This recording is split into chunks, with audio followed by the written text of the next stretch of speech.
এবং শ্রদ্ধা জানাই। আজ তার জন্মদিন উপলক্ষে আমি একটি ছোট্ট ছবি আঁকেছি।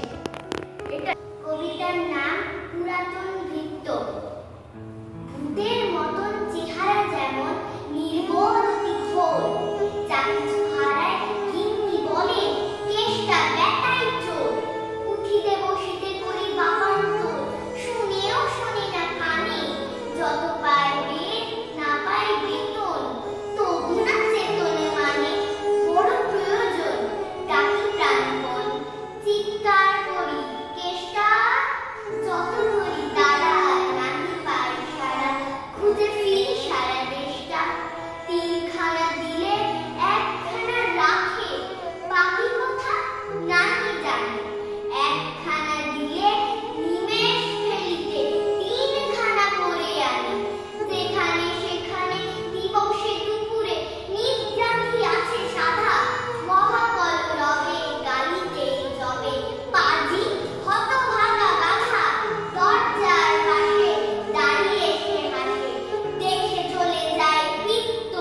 তবু মায়া তার ত্যাগ করা ভার, বড় পুরাতন ভৃত্য। একদিন আমি রবীন্দ্রনাথের কবিতা পড়ি, বীরেন্দ্র চট্টোপাধ্যায়। রথের মেলা দেখতে আমার বেশ লাগে। ভেতরে হাত পা গোটানো, জগন্নাথ সুভদ্রা বলরাম, বাইরে হাজার মানুষ রথ টানছে রথ টানছে। এই রথের মেলা নিয়ে রবীন্দ্রনাথ একদিন কবিতা লিখেছেন। বসেছে আজ রথের তলায় স্নান যাত্রার মেলা। সেদিন ভোর থেকে অঝোর ধারায় নেমেছিল বৃষ্টি, আর ওই বৃষ্টির মধ্যে 1 পয়সার তালপাতার বাঁশি কিনেছিল ছোট্ট এক মেয়ে, যার হাসিতে সমস্ত রথের মেলাটাই রোদ্দুর হয়ে উঠেছিল। তারপর বৃষ্টি মাথায় এবারে লক্ষ্মী ছোট্ট ছিল, কিন্তু একটু পয়সা ছিল না তার, যা দিয়ে সে কিছু কিনতে পারে। তার চোখের সামনে হাজার মানুষের উৎসব, তার শুধু মলিন মুখে তাকিয়ে থাকা।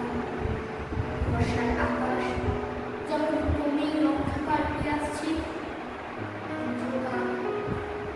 রথের মেলা দেখতে আমার বেশ লাগে।